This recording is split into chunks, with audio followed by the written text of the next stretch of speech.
Thank you, Agnes. And I want to thank everyone, who took time out of their busy schedule to join us today for this presentation about Mateo's special education journey. When I was speaking with Agnes about a topic for this webinar, we thought that this would be appropriate because, this is back to school time, and uh, that's sometimes a little extra stressful for, parents of children with disabilities. And I wanted to share about Mateo's journey just because, it was years in the making, and it's really an example of what can be done when people work together, in the best interest of the student, for the best possible outcomes. So we will get started. I also wanted to share that, some of the things that I'll be contributing to this webinar come from my background, my personal background as a parent of a child with a disability, but also the special education advocacy work that I've done in tribal communities with Indigenous families, with parents and, their students with disabilities. So wanted to add that, and we'll move on.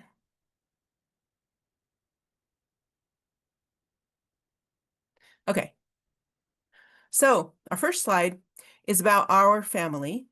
So the word Tiwahe, it means family in Lakota, but it's a word that has layers of meaning. And so as you can see, it means a lot more than just family. It's very significant about, our interconnectedness to basically everything, and our responsibility. So you can see our tribal seal up in the, upper right-hand corner. And then there's a little map to show you geographically where our tribal community is located. A unique feature about it is that part of it is in North Dakota and part of it is in South Dakota. So I was born on the North Dakota side of our tribal lands. And the two pictures that you see, so the first one you'll probably recognize, that's Sitting Bull. He is we are descendants from him, and he's pretty well known. Um, had a lot of leadership skills that, he used to help the people. And the woman pictured, her name is Rocky Butte, and she is my great great maternal grandmother. And I included her because she was actually, it's not uncommon in Indigenous communities that women also served as in the warrior capacity. And so she was a woman warrior, as well as, fulfilling her role as a matriarch. So she fought at the Battle of the Little Bighorn, Battle of the Greasy Grass, in 1876 alongside our male warriors. And so she's an important, significantly, well, all of my relatives, I give my gratitude to them because, me and Mateo are who we are today because of them, but I also, you know, she reminds me and helps me, as I've gone through life, to remember, that I come from, strong people. So that's why we included those two pictures on this first slide, just to give you a little bit of background information about us as a family. So moving on, I wanted to mention that the first part of Mateo's story is a little difficult to hear about because, you never want something like this to happen to a child and much less a baby. And, so I apologize if this is, difficult for anybody. But, it's important to include because it's part of his story. It's kind of like his starting point. And it's important to understand, what he went through in order to see, where he's at today. So, Mateo was born a healthy baby, 8 pounds, 8 ounces, full term, all of that. And then when he was 5.5 months old, he sustained a traumatic brain injury, which was caused by abusive head trauma, which is now known as abusive head trauma, but back when it happened to him, it was known as shaken baby syndrome. Um, as a result of his injuries, he had two subdural hematomas, one in the front, one in the back. And he also had bilateral retinal hemorrhages in both eyes. So he did sustain permanent vision loss in one of his eyes. And he had a fractured leg, and it was non-accidental trauma. So, when this happened to him, being only 5.5 months old, it was very life-altering, very devastating, to say the least. Um, it was just very, I don't even know the right word for it, but it was hard. So I that's the starting point. And I wanted to explain a little bit about the pictures that are included on this slide. So the first two, so let's see if you can see my cursor. This one and this one were pictures of him before the brain injury. And then this one and this one were pictures of him afterward. So you know how they say that happy birthday, the happy birthday song is a victory song? So it really was a victory song that year. The fact that he, actually reached his first birthday was a victory song because, they weren't sure that he was going to live. He was actually life flighted, to a children's hospital. And he was in a coma for 2 weeks. And he had brain surgery. And he had seizures afterward. So, it was a lot that happened to him. But also, I included this picture at the bottom with him with his glasses because, that was, he needed to wear glasses because of the eye, damaged, the retinal hemorrhages. So it was hard keeping him in glasses as a little 1-year-old because he kept pulling them off. I remember that. So I've organized my slides into some tips for parents and educators. So when all of this happened, it's, we encountered a lot of people, and some were not trauma informed and responsive. And, just being aware that, when things like this happen, even if a child's disability is not attributable to trauma, it is a traumatic event, and parents are going through a lot in dealing with accepting that their child has a disability, and learning and figuring out things as they go along. So becoming trauma informed and responsive is very helpful. As a parent of a child with a disability, I did have to learn about how to deal with, the trauma that happened to us and then actually continued to happen to us over the years. So that's important. Also, becoming knowledgeable about common disability terminology. So I remember um, that I didn't know any of these words, before they happened to Mateo. And because, my degree is in education, I don't have any medical training. So I remember all the doctors and nurses, saying all these words, and it totally sounded like a different language. And I was like, okay. And I took notes, I sat bedside and I took notes and I wrote things down, and I, basically started educating myself about what all this was. And so the tip for parents from this is just that, if you have a child with a disability, become very knowledgeable. You do have to take on the responsibility of educating yourself about, everything you can learn about your child's disability in order to effectively advocate. Also, specific to TBI, each one is unique. So there are like stereotypes, about each disability category, not just TBI. But, there's generalizations that are made, but just realize that every TBI is different. And there's a lot of factors that play into that, like, the age when it happened, the type of care and services that the student received after the brain injury. Also, just genetically, how their body is going to respond to brain injury. And that brain injury, there's not any part of your body that is not affected by a brain injury. So it's very, and then also TBI, there's part of it that's still a little bit of a mystery because, neuroscience does not know everything that there is to know about the brain and how it functions and how it recovers. So the other important fact is that TBI is considered a non-visible disability. So there's a lot of non-visible disabilities because, to just look at Mateo, you wouldn't be able to immediately recognize that he has a traumatic brain injury. So there's probably a lot of people in your own circles, that may have non-visible disabilities, and they may or may not have disclosed that to you.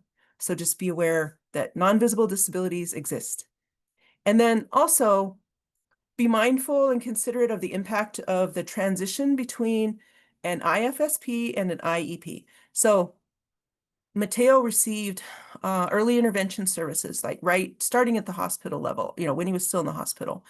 And we got him signed up for, well, and because of his brain injury, he needed to receive years of occupational therapy, physical therapy, and speech therapy. So he received those services through early intervention and the Developmental Disabilities Program services. And early intervention, their service plan is called the Individual Family Support Plan. And then that goes up until the student is 3 years old. And then if the if it's appropriate, then they transition over into an IEP, which is an individualized education program. So these are two totally different documents with different focuses. And so, I was very involved with his IFSP because it includes the family. It's an individualized family support plan. But then when he got into the IEP, even though, legally parents are required to be involved in IEP development, they're not as intensely included as with the IFSP. And so, that's an adjustment that parents need to be ready for and ready to make. And it also requires a different level of advocacy as well. And so, I remember when Mateo started receiving his services, the physical therapy, occupational therapy, and speech therapy, I would go to each one of his therapy appointments because his providers met with him once a week. And I thought, okay, if I'm there and I observe, the kind of things, activities, and, what they're doing with him, then I can replicate those activities and do them with him each day. So that way he's basically kind of getting 7 days of benefit rather than just one day per week. So I did that, for years, just to optimize the outcome, because, it looked pretty bleak in the beginning. I remember being told by the neurosurgeon after brain surgery, he comes out and he says, well, that Mateo is definitely going to have learning disabilities, especially in math. And then he just turned and walked away. And I was like, just stunned, thinking, okay, what does that mean? What can I do? But I do have a follow-up to what that neurosurgeon said, which I'll be telling you about a little bit later. So moving on, this slide is about Buffalo teachings and this is Buffalo are very significantly, culturally significantly important to us as Lakota people. And so Mateo is going to tell you about Buffalo teachings. Go ahead, Mateo. All right, thank you. So when it comes to the buffalo, one of the things that the Lakota uh, uh, learned, and from observing them, was that whenever a storm would come across the plains, they would gather their young and their elderly into the middle of their herd, and they would uh, they would together face the storm.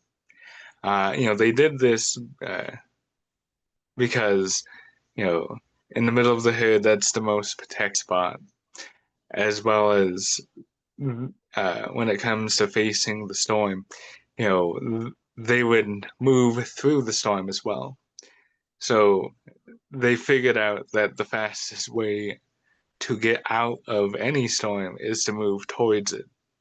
Um, and, you know, from observing them, the Lakota, they created a teaching called Lehemechia, which is to make yourself strong. And, this was, this has been, utilized, many times, um, and can be utilized, in any storm, in any situation to get through, whatever obstacle or difficulty that you are facing. Um, because, it is important that, uh, you keep moving through the storm because if you do what cows do, what other prey animals do, cows huddle into, into a big clump of herd. Um, but it's not as effective as the buffalo because, they're not moving. The storm, will eventually pass them or dissipate, but it's going to take a lot longer. All right, other animals, they might, die or run away, um, you know, but they're not facing the storm; they're avoiding it. Um, so it's important that um, that if if you're gonna face the storm, do so in a in a way that can be both beneficial but protective. So Thanks, Teo. So, um, we utilize that strategy, culturally, during this time period, because there were a lot of medical, legal, and social challenges. Because when this happened to Mateo, we were living in Utah, and then I got a job in Idaho. So we moved to Idaho, like literally about, the next month after this happened to Mateo. So it was like completely, just a complete upheaval of our whole life. And so we moved to a place where, there was not, we didn't have any like support system. We didn't have friends there. We didn't know anybody. And so, we eventually made friends, but, that was hard in the beginning. So during this time, I remember that it definitely felt like I was in emotional four-wheel drive, like 100% of the time for several years, because it was a lot to deal with, personally, because Mateo has an older brother, um, who's picture in the pictures on this slide. And so his older brother was 5 at the time, and Mateo was, um, 5.5 months. So, and I started a new job, was working full time, getting a new program up and running. And, so there was a lot at work, there was a lot at home, and it was just a lot, there was really no other choice, but just to, get things done because quitting was never an option. And that was what was very, that really stuck in my mind was when I went to all of the therapy appointments with Mateo, is that he never gave up. He just kept trying. And I was like, wow, I need to make sure, I'm matching or exceeding his effort level because he was very persistent. So we were in survival. Well, I personally was in survival mode um, most of those years. And, it's hard to grieve in survival mode, which I learned. So I kind of had put that off and had to do it later on. Um, so, and like I mentioned, at this time is when Mateo has got involved with, the early intervention and DDD programs. And then when he turned 3, he got into a developmental preschool program at the university where I was working at the time. So these pictures on this slide, um, the first one, this one, is the first time that Mateo's older brother, he went to the hospital and saw him for the first time. And then he looked at me and gave me that look. So I asked him what that look was about. And he said he thought that Mateo would be his size, the size of his older brother, so that he could play with him.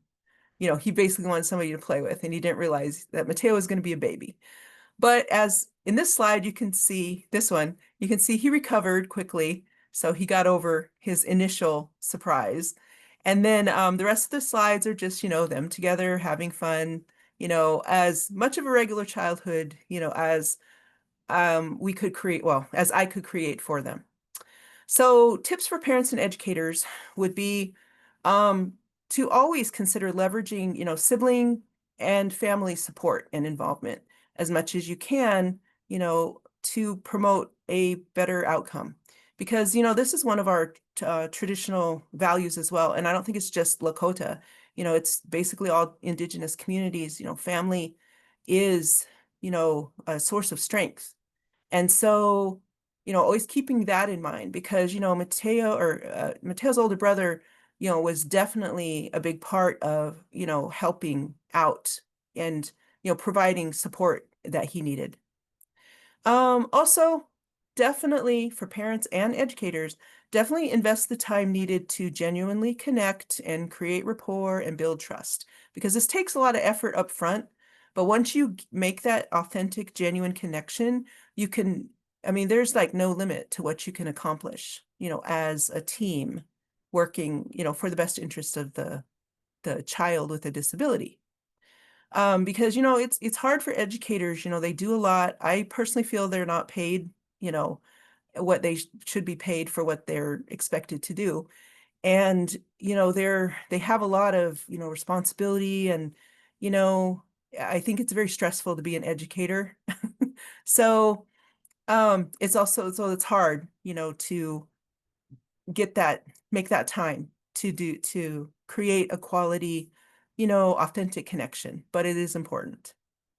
Also, for educators, it's important to explain educational terminology because once Mateo hit the IEP stage, I remember going to my first IEP meeting and being totally surprised about what was being said in the meeting, like all the terminology used, because I had no idea what they were talking about. It again felt like it was a different language. And I also remember feeling like I was invisible in that meeting. Like no one was talking to me. They were kind of talking over me and around me.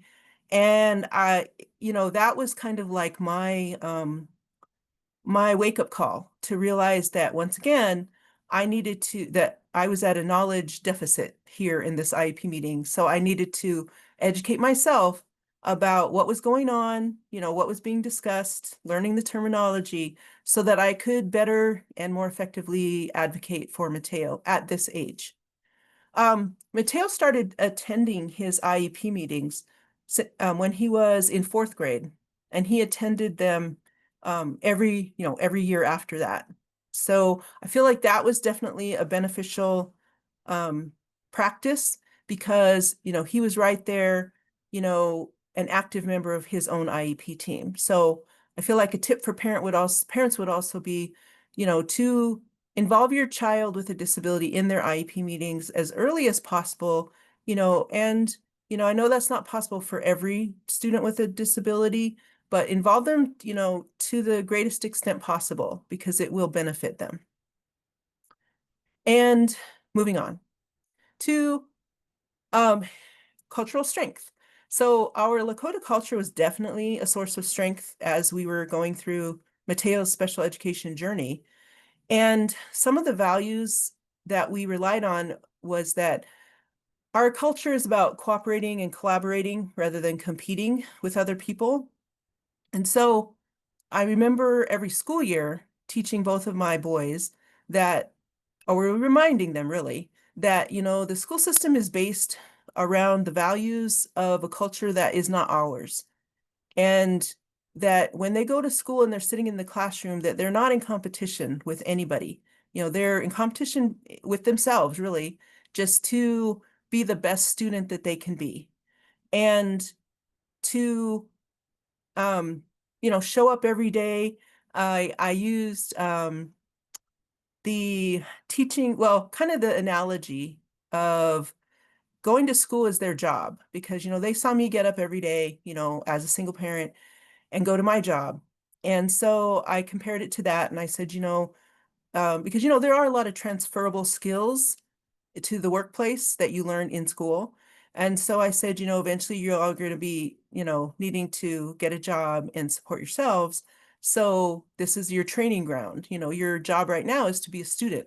So you get up, you get ready, you're on time, you show up prepared, with your homework, with all your supplies, and so that was another teaching, not specifically related to our culture, but part of the um, cooperation and collaboration part.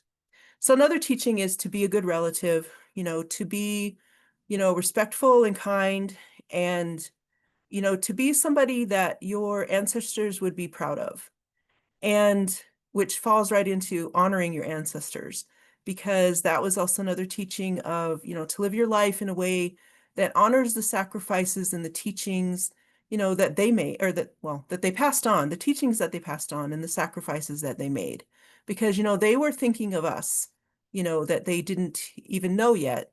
But when they made decisions, they were thinking of our best interest.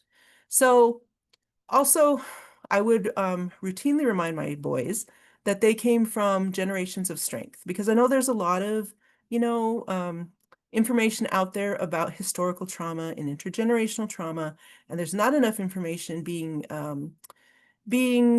highlighted about our the generational strengths that we get from our ancestors. We are my teaching to my children was that we're strong people and it's because we had strong ancestors. They passed on all of their strengths to us.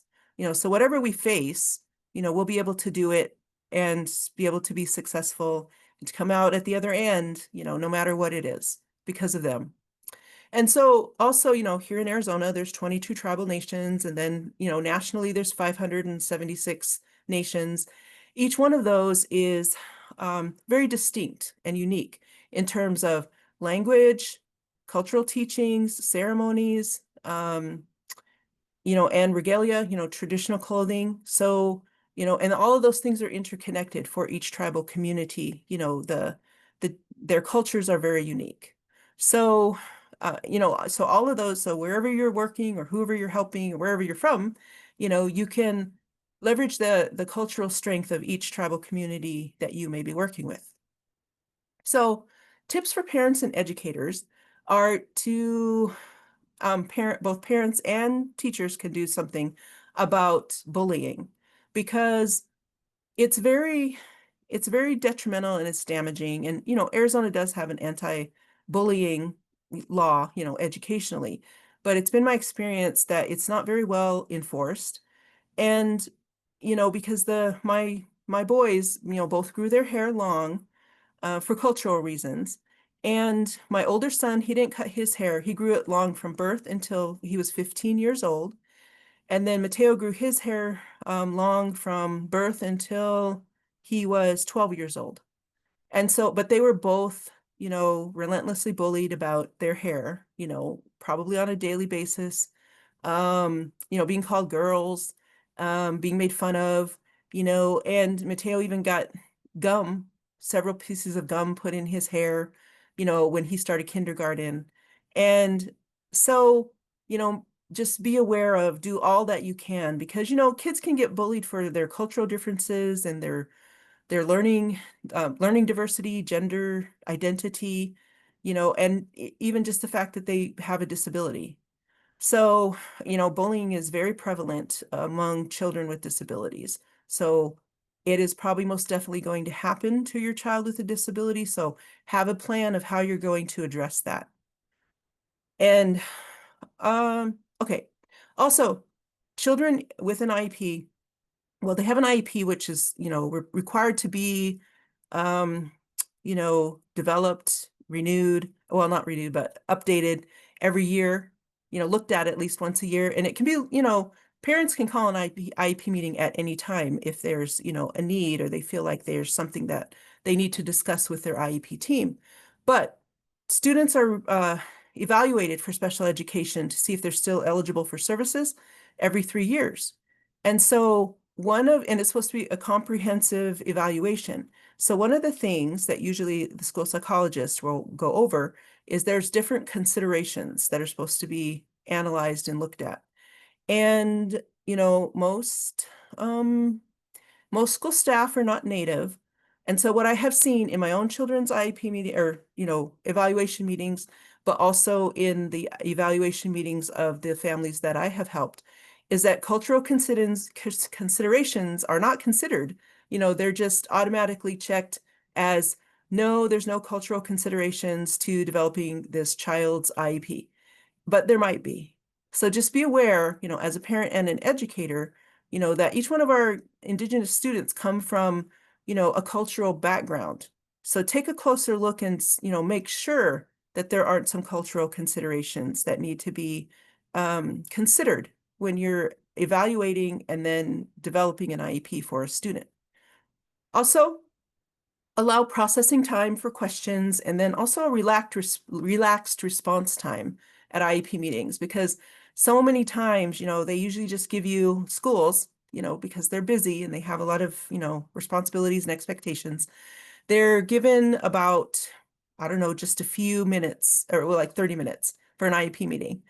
And if that's not long enough for you to ask your questions, then you can request, you know, for the meeting to be continued, or you can just request for a longer meeting to begin with when you originally schedule it. And then also what Mateo and I were able to do is have our IEP meetings in a talking circle format.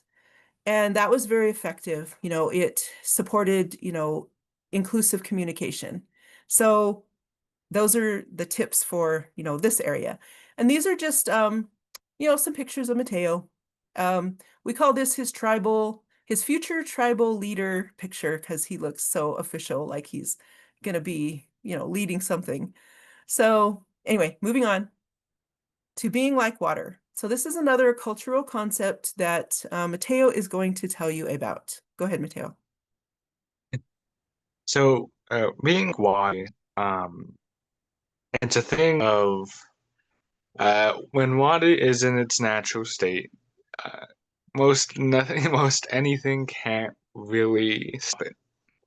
They can get in the way of it, but usually, there's if they encounter a blockage, water will build up or find a way through the cracks. Um, and whether it's a raging river or a stream or a brook, it will always move through the obstacles. And yes, it might take some time to do that, but that's what water does. You know, um, so even if you put water in in a container, it matches the the shape of that container. So the part of this is just knowing that when that you know if you allow that flow to happen and allow yourself to be yourself, it's a thing of you can be unstoppable. Um, as well as knowing the environments of whatever you're going through, that you can again move through the obstacles. And yeah, some if you encounter a blockage, yes, that might take some time before you can start again. But eventually that pressure is going to build up, or a crack is going to form, and you can go, or you can move through or move over that blockage. Also, know that if you encounter something like a lake where there's stagnant water, you know, if you yourself are stagnant, that can lead to a lot of, buildup of uh, toxicity and undesirable things. So always make sure that, you're always moving and keep moving forward. Thank you, Mateo. So there were many times during this time period of Mateo's journey that we did have to be like water. There were junior high, so this is like the most exciting part of Mateo's story because in junior high is when, the big changes took place. So he started junior high, and 2 weeks into it, he came home and told me, well, okay, when he was in elementary school, he had pull-out services for reading, writing, and math. And then in junior high, he was placed in a special education for English and math. And so um, he came home 2 weeks into seventh grade year and told me that he did not like his English, special education English teacher. And I said, why? And he said that all she did was give them packets to work on, just written packets, and she would distribute them, and they would have to sit there throughout the class and just do the work on their own, and while she was sitting at her desk. And he also told me, these were his words, that he felt like someone like someone had just put him in a playpen and never came back to check on him. And it was shocking to me because that was not the educational experience that I wanted him to have. So I contacted the school and I said, okay, I want to have an IEP meeting. So we did. And it didn't go well because like 30 seconds into the meeting, I started out the meeting and I said, well, I wanted to meet because this is what Mateo told me. And the special ed English teacher got very upset and she said, I'm not participating in this meeting. And she jumped up and stormed off, and that was that. And so that started a series of, we probably had about 7 IEP meetings, the first half of seventh grade year. And they got contentious. It was, lots of people, district people, school people. And basically what Mateo told me is that he wanted to go into the regular education classes and not be in special ed classes anymore because he wanted more of it. He said he wanted more of an academic challenge. And I was like, okay. And so because that was an LRE issue, a least restrictive environment issue, we eventually prevailed. So by the second half of seventh grade year, um, Mateo was able to transition into, a regular English class and a regular math class. I did tell him that, he was going to have to do a lot of work to catch up because he had missed out on some essential learning in those 2 subject areas because he was in special ed. And so he had to fill that knowledge gap. And so I told him it would be a lot of work. And also, how kids in special ed, they don't get homework. So he didn't know how to do homework. And so that second half of seventh grade year, we spent a lot of time with him, every night training. I was training him how to do his homework. Um, he also put in the extra time and effort though. His school was a Title I school. So they had special funding and they had like a Saturday academy. And he, from 9 to 12 every Saturday, he was there, learning to pass the Ames test in Arizona is what it was called at the time. It was this, the state standardized test. And so he also participated in a tutoring program and after school, and within 6 weeks' time, he was able to catch up to his grade level in reading. And then you know how reading affects all the other subjects, reading is really fundamental to every other subject. So once he, developed the reading skills that he needed, then he was able to blossom in all the other subjects. So from the second half of seventh grade on, he made the honor roll and he made it every semester thereafter until he graduated. He graduated on the principal's honor roll, which is the higher honor roll. He also graduated with 10 years of perfect attendance, which was his own goal. He made that goal for himself when he was in elementary school, and then he just kept it year after year. That had nothing to do with me. But I was proud of him for doing that. It was amazing. And then um, some tips for parents, educators, and students at this point, because this is the transition age, junior high, they call it middle school now, but it was junior high back then. So junior high, high school transition, getting your student ready to transition into adulthood. So a big part of Mateo's success was creating and maintaining high expectations. So that included everybody on his team, his parent, himself, and his educators. And, because a lot of times I see children with disabilities, they basically, nobody expects a lot of them. So there's kind of low expectations. But I feel like it's very important to, you never know what a student with a disability is going to be capable of until they have a chance to try. And it reminds me when we were going through all those IEP meetings, there was the TBI teacher from the district level attending. There was also the IEP compliance officer from the district level. And they both talked to me outside of the meetings, and they were like, well, first of all, they told me I should withdraw Mateo from the junior high school he was at because of all this, drama and conflict that was going on, and put him in a different school and he could get a fresh start. And I said, why would I do that? Because, this is his home school. His friends are there. He has, he's made connections there already. And also it would feel like it would be punishing him to make him go to a different school for nothing he's done wrong. I said, so I don't feel like that's in his best interest.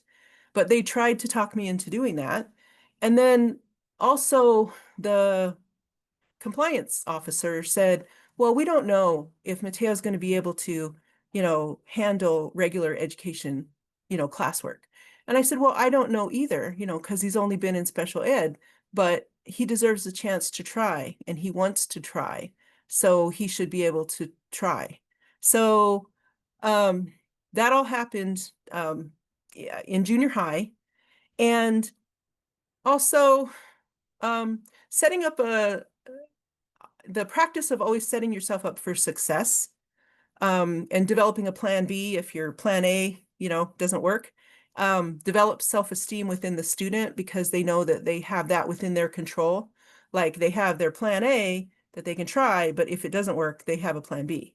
So these pictures are significant because this picture is, let's see, the picture of this one, of him standing on the stage, um, is an example of effective school collaboration because he had a theater teacher who came to me and said, the play was One Flew Over the Cuckoo's Nest. So she wanted to cast Mateo as Chief Bromden in that play. And she said, but I'm not sure with his TBI if he's going to be able to memorize the 5 monologues that are in the script.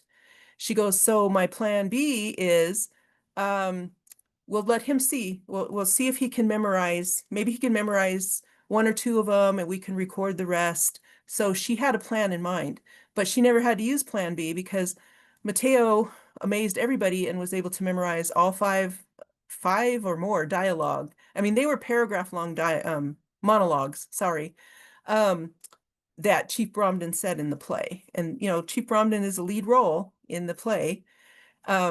So that was an example of effective educator collaboration. And then this one down here was also the picture of him looking over the top of his paper, because that was when he took chemistry in high school. The teacher came to me early in the year and he said, Mateo, he said, there's a section of chemistry called stoichiometry. I'm not sure if will be able, I think that it might be challenging to him because, it has a lot of math involved in it. And I said, well, thank you for letting me know. Let me know when this stoichiometry, unit comes up. And, if he's struggling with it, we'll figure out something, at that time. Well, the next thing I know, Mateo comes home with this paper and it's his stoichiometry unit quiz. And he got a 60 out of 62, all on his own with, no extra, interventions or accommodations or help. And I was like, that is so amazing. So, but that was another example of, effective educator collaboration, to set Mateo up for success. Okay, moving on, because I want to make sure you have time for questions. Oops.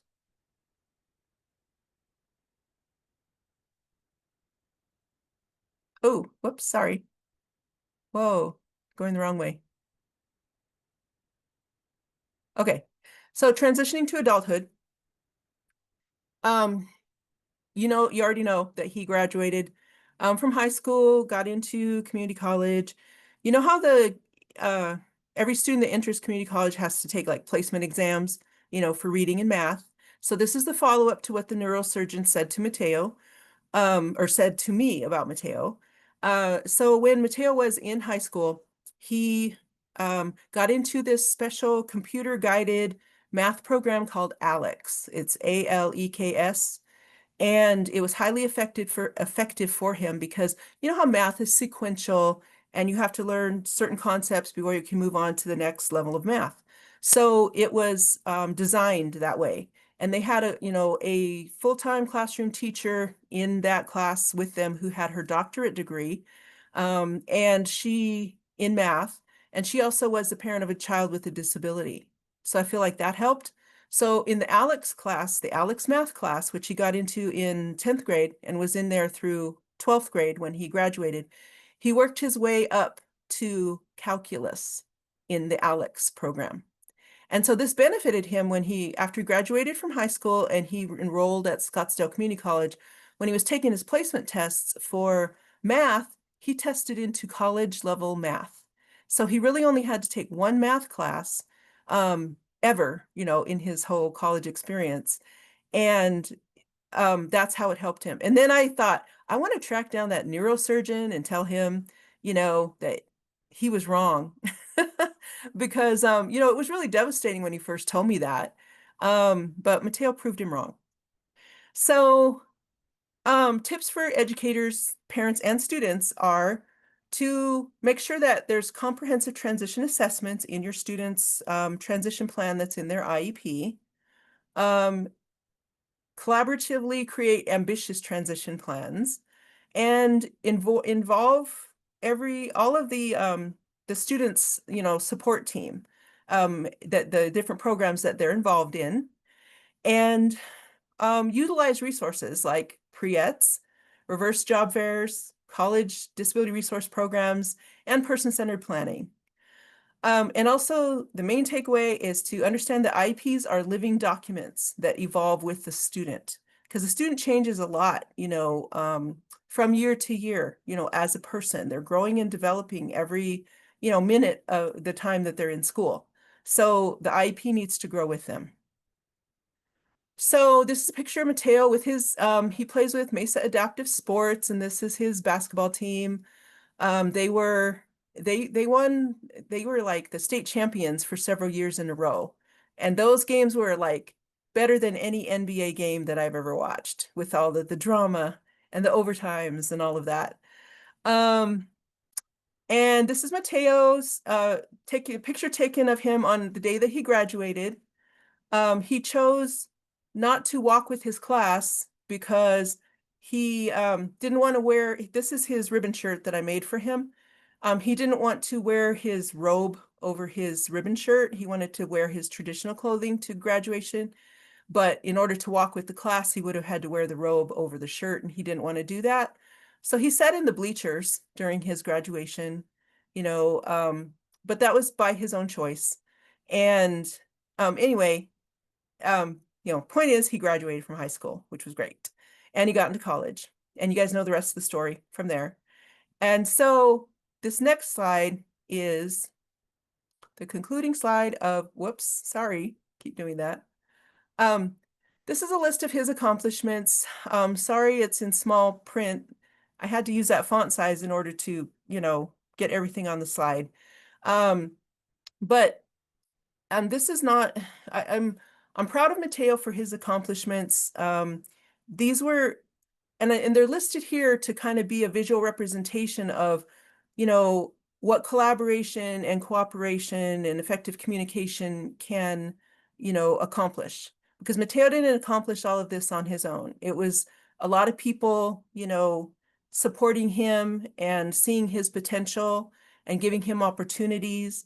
And so, this is what can happen, when collaboration and cooperation exist. And he is TBI strong, because it doesn't define him. It's just part of who he is. It's, what happened to him, but, he definitely creates his own future every single day. So, we are at the end of our presentation. So, whoops, sorry that I keep doing that. Okay, Does thank you all for listening to Mateo's special education journey.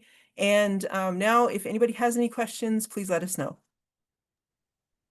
So Tana and Mateo, thank you very much for this presentation. And I've known and talked to Mateo, and I'm so impressed by all your accomplishments. I was not really aware of all the things that you have done in your life, and really, really impressive work. And then of course, Tana, for all your support and advocacy as a parent, to be able to work with him in the school systems and just be that mama bear there to make sure that Mateo,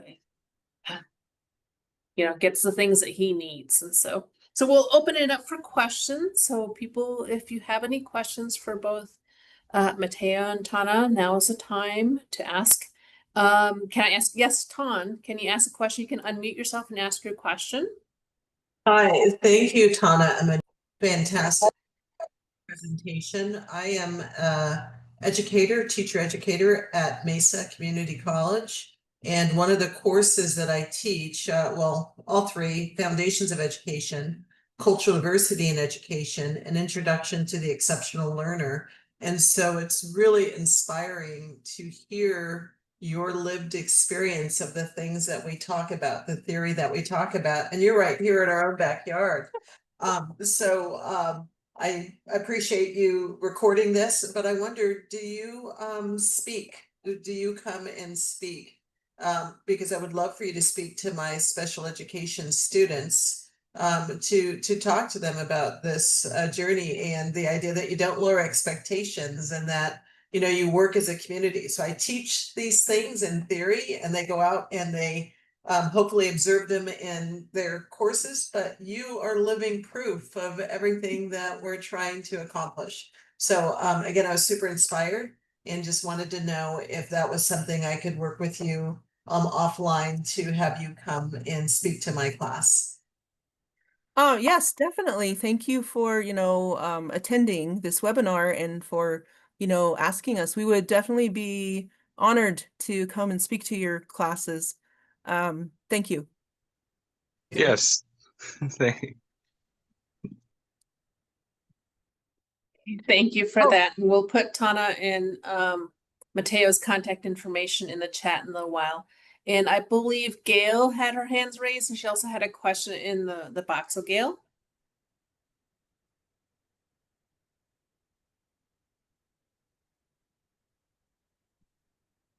Do you want to unmute yourself, Gail, and ask your question?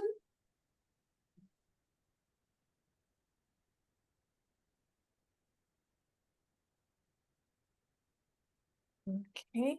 So, well, Gail, let me go to her question. Gail says, I'm a private tutor trained in person-centered planning a while ago. The concepts don't change, but what were the best and most helpful things in your PCP? Oh, Mateo, go ahead.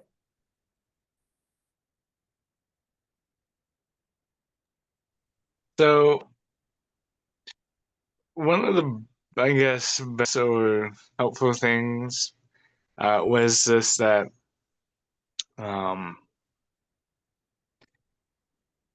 kind of, figuring out, I do have, a voice. I do have a, a, an opportunity to actually change things, because, you know, uh, for most of my education career up to that junior high moment, um, it was very much that whole, do what your teachers say, make sure that, you know, um, you do what you're supposed to do and all that. Um, but then, once that education, once that, I guess, confrontation happened, it was a kind of an eye-opening thing of like, they don't know everything and that they don't have all the answers. And so, just being able to, express my opinion and, to an extent, have the, a little bit of the dream of every student, to be like, bong, to your teacher, that was a little bit nice. But also, um, it was a thing of uh, just being able to, express yourself and, make sure that you have, everything that you need in order to, um, make sure that, you're being helped because, the educational system, you know, is a very much of doing this to help you type of mentality, kind of bouncing it back onto the educator instead of actually looking at what the student might need. Thank you so much, Mateo. I really appreciate that.